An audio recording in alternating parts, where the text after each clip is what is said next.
ہمارے ساتھ کراچی سے موجود ہے مفتی فضل ہمدرد صاحب. آپ ان کو اکثر سنتے اور دیکھتے رہتے ہیں. مفتی صاحب آپ کو رمضان کے رنگ اسپیشل افطار ٹرانسمیشن میں خوش آمدید کہتے ہیں. آپ کو معلوم ہے کہ آج امام حسن رضی اللہ تعالیٰ عنہ کا دن منایا جا رہا ہے اور آپ کے فضائل و مناقب کی بھی بات کی جا رہی ہے.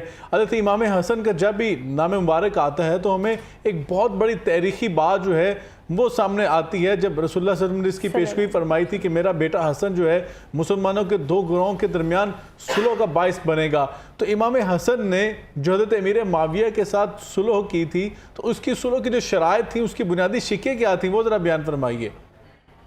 جی بہت بہت شکریہ آپ کا کہ آپ نے مجھے اپنے اس پروگرام کے اندر مدعو کیا. بہت شکریہ. اس حوالے سے صحیح بخاری کی روایت ہے 2704 جس میں یہ معلوم ہوتا ہے کہ رسول اللہ صلی اللہ علیہ وآلہ وسلم نے ارشاد فرمایا کہ میرا یہ بیٹا سردار ہے. ان ابنی ھذا سید ولعل اللہ ان یصلح به بین فئتین عظیمتین من المسلمین. میرا یہ بیٹا سردار ہے, سید ہے, آقا ہے اور مولا ہے, اور اس کے ذریعے سے اللہ تعالیٰ دو بڑے گروہوں کے درمیان میں جو کہ مسلمانوں میں سے ہوں گے صلح کروائیں گے. یہ روایت بخاری تھی. اس روایت سے ہمیں یہ معلوم ہوتا ہے کہ سید و سردار اور آقا امام اپنے زمانے کے اندر امام حسن علیہ السلام, یعنی اس کے اندر جو دو گروہ ہے اس میں اگر کسی کی قیادت تسلیم کرنی ہے اور کسی کو قائد ماننا ہے تو وہ امام حسن ہے. معاویہ بن ابی سفیان کو رسول اللہ نے یہاں پر سید نہیں قرار دیا, نمبر ایک. دوسری بات یہ ہے کہ یہ جو صلح ہوئی ہے اس کو عام طور پر یہ پیش کیا جاتا ہے کہ اس سے بعد میں معاویہ بن ابی سفیان کی جو خلافت ہے یا ان کی جو حکومت ہے ملوکیت وہ حق کے اوپر ہے. یہ اس سے کہیں ثابت نہیں ہوتا. اس سے ایک بات یہ معلوم ہوتی ہے کہ سید و سردار امام حسن علیہ السلام ہے. اب اس صلح کے حوالے سے یہ بات سمجھنی چاہیے کہ رسول اللہ صلی اللہ علیہ وآلہ وسلم نے صلح فرمائی جس طرح قریش کے ساتھ, کفار قریش کے ساتھ, اسی طرح امام حسن نے اپنے زمانے کے فئہ باغیہ باغی گروہ کے ساتھ صلح کی ہے.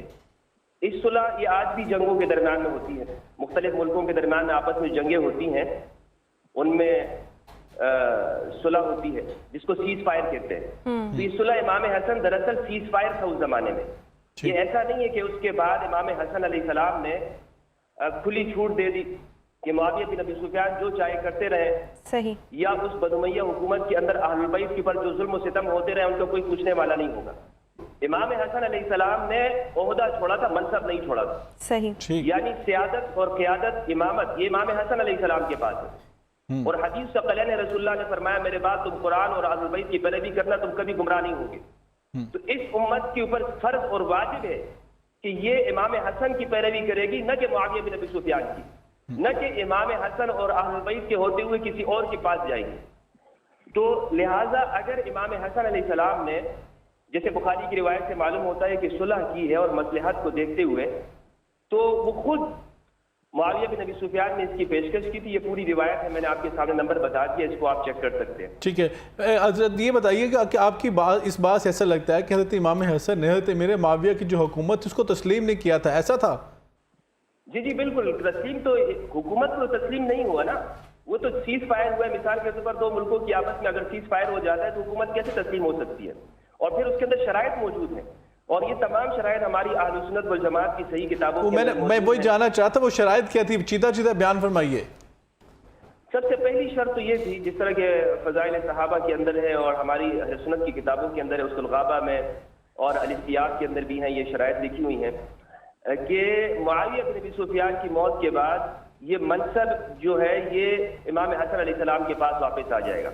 اسی لیے آپ یہ دیکھتے ہیں کہ جب معاویہ بن ابی سفیان نے اپنے زمانے میں اس شرط کی خلاف ورزی کی اور اپنے بیٹے یزید بن معاویہ کو یہ حکومت سونپ دی اور عبداللہ ابن عمر سے زبردستی بیعت دی گئی. صحیح بخاری کی روایت ہے کہ عبداللہ ابن عمر رضی اللہ عنہ جیسے صحابہ کرام کو بھی ڈرایا اور دھمکایا گیا, اور بلکہ حضرت عمر رضی اللہ عنہ کے بارے میں بھی کہا گیا کہ وہ کون ہوتے ہیں, ہم ابن عمر اور ان کے بعد سے بھی زیادہ حقدار ہیں اس حکومت کرنے کے. تو یہ جب خلاف ورزی ہوئی اس شرط کی, اہم شرط کی جو امام حسن علیہ السلام نے اس کے اندر منعقد کی تھی جو کہ سید ہے, تو امام حسین علیہ السلام نے اپنے زمانے میں یزید بن معاویہ کے خلاف جہاد کا اعلان کیا, اور بلکہ امام حسن کی شہادت کے بعد ہی امام حسین جب حیات تھے تو امام حسین نے خط کا جواب دیتے ہوئے معاویہ بن ابی سفیان سے کہا کہ تمہارے خلاف جہاد بالکل واجب ہو چکا ہے. تو کیوں؟ اس لیے کہ شرائط کی خلاف ورزی ہوئی. مفتی صاحب یہ بتائیے گا کہ آج امت جو ہے وہ بکھری پڑی ہے. آج سچی بات ہے غزہ کے اندر، فلسطین کے اندر جب کٹے ہوئے لاشیں دیکھتے ہیں معصوم بچوں کے، اور جو کچھ اشفاء کے اندر جو کچھ پرسوں ہوا وہ مسلمانوں کی گھیرت کو للکارا گیا ہے. یقین جانے الفاظ نہیں ہے ہمارے پاس، اس کو کیسے بیان کیا جائے. تو کیا ہمارے پاس کوئی ایسا میکانزم نہیں ہے، کوئی ہمارے پاس فارمولا نہیں ہے کہ اہل بیت اطہار اور صحابہ کے شان کے اوپر اور ان ہستیوں کے اوپر ہم امت کو جوڑ دیں لا کر، اور یہ اختلافات کی باتیں ان کو ختم کر دیں اور یہ بھلا دیں اور امت کو جوڑ کر صفوں میں اتحاد پیدا کریں؟ بہت شکریہ آپ کا ڈاکٹر صاحب. پہلے تو میں یہ کلیئر کرنا چاہوں آپ کے سوال کا جواب دینے سے پہلے کہ یہاں پر آپ کے پروگرام کے اندر مجھے گستاخ کہا گیا. یہ انہی مولویوں کی وجہ سے یہ ایک دوسرے کو گستاخ کہتے ہیں. یہ جتنے بھی فرقے کے مولوی پاکستان کے اندر ہیں، یہ فرقہ وارانہ انہوں نے ہی نفرت پھیلائی ہے، ممبروں کے اوپر دوسروں کی تکفیر کرتے ہیں. آپ کے پروگرام کے اندر ہی کہا گیا کہ ہمارا مکتب کہتا ہے کہ شیعہ کافر ہے. مجھے بتائیے کہ جس ملک کے اندر ایک بڑے مکتب کی تکفیر کی جاتی ہو، شیعہ بھائیوں کی تکفیر کی جاتی ہو، کہ وہاں پر خودکش دھماکے رک جائیں گے؟ کیا وہاں ایسے ہمارے پروگرام میں ابھی دوران گفتگو کسی نے ایسی گفتگو کسی مکتب کے والے سے کفر کا فتویٰ نہیں لگایا. نہیں کہہ رہے ہیں کہ میں نے گستاخی کی. میں کس طرح سے، آپ یہ گستاخی کا کسی کے اوپر کیسے کہہ سکتے ہیں آپ؟ کہ جب قرآن مجید نے کہا باغی گروہ سے جنگ کرنی ہے، رسول اللہ نے فرمایا، بخاری مسلم کی روایت ہے کہ عمار کو باغی گروہ قتل کرے گا، اور سب محدثین نے لکھا ہے کہ حضرت عمار رضی اللہ عنہ کو شہادت کرنے والے وہ معاویہ بن ابی سفیان کے گروہ ہیں، اور ان کو شہید بھی ایک صحابی نے کیا. تو بتائیے کہ کیا عمار کو شہید کرنے والا بھی جو صحابی ہے اس کو بھی ثواب ملے گا؟ اس کے لیے بھی ہم یہ کہیں کہ وہ جنتی ہے. تو یہ ہمیں صرف صحابہ کے نام پر اس امت کو تقسیم کیا انہوں نے. اس لیے میں اس سوال کا جواب دینا ضروری سمجھ رہا تھا کہ میں جو بات یہاں پر شروع میں نے عرض کی کہ مشرکین کے ساتھ جو رسول اللہ صلی اللہ علیہ وآلہ وسلم نے صلح کی، بالکل اسی طرح امام حسن علیہ السلام نے اپنے زمانے کے باغی گروہ کے ساتھ صلح کی. اس میں کہاں کی گستاخی ہے؟ یہ تو رسول اللہ کے فرمان کو سچ ثابت کرنا ہے. رسول اللہ نے جس طرح فرمایا اسی طرح سے ہو گیا. تو اور باقی میں اس گروہ کی تکفیر نہیں کرتا.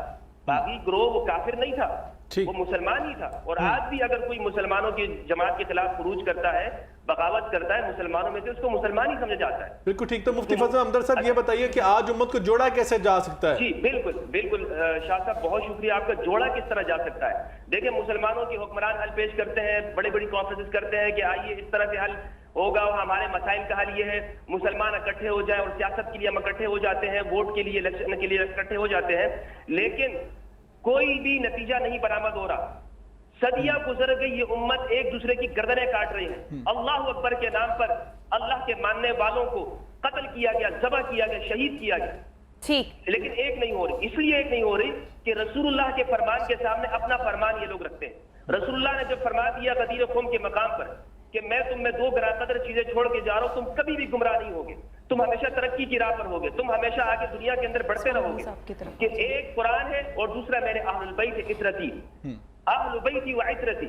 مجھے بتائیے ڈاکٹر صاحب، کیا آج اس امت کے اندر اہل البیت کے حقوق کے بیان کرنے والے کوئی ہیں؟ آج میں یہ جو آپ کے پروگرام کے اندر بیٹھے ہوئے حضرات ہیں، میں ان سے پوچھنا چاہتا ہوں، مجھے بتائیے تم یہ بات کرتے ہو شرائعت کا نظام کہ ہم شورا کے قائل ہیں اور اسلام شورا کے نظام کی بات کرتا ہے. ٹھیک ہے، آپ کے سامنے اگر آپ کو چننے کا اختیار دیا جائے، تمہارے سامنے امام علی ہو، تمہارے سامنے امام حسن اور دوسری جانب باغی گروہ ہو، معاویہ بن ابی سفیان ہو یا یزید بن معاویہ ہو، تم کس کو چنو گے؟ کس کو اختیار کرو گے؟ تمہارا اسلام تمہیں کیا حکم دیتا ہے؟ مجھے بتائیے.